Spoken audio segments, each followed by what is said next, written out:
Et d'ailleurs, je vais te dire, s'il démissionnait demain, je pense que cela apaiserait les relations entre la France et l'Algérie, et plus encore, cela permettrait d'avoir un nouveau ministre de l'Intérieur qui travaille réellement pour les affaires intérieures du pays.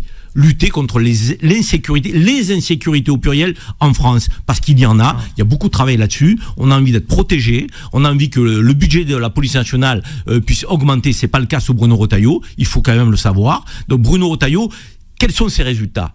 À un moment donné, il faut qu'on se pose la question, quel est le bilan de l'action de Bruno Retailleau au ministère de l'Intérieur?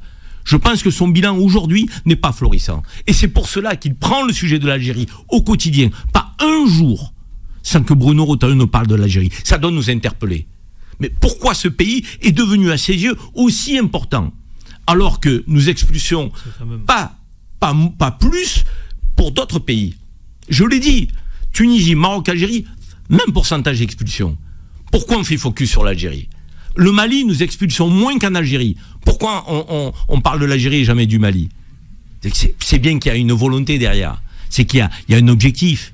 C'est que ça fait partie effectivement de son agenda politique. Donc il faut qu'on cesse l'instrumentalisation. Nous voulons sortir de cette instrumentalisation géopolitique et diplomatique, reprendre des relations apaisées, apaisantes. Il faut aussi que si nous faisions des signes du côté de M. Barrot et du président de la République pour apaiser la relation, je suis convaincu que du côté algérien, les signes seraient donnés aussi d'une nouvelle relation basée sur la confiance. Mais c'est pas à Bruno Retailleau de gérer cette relation.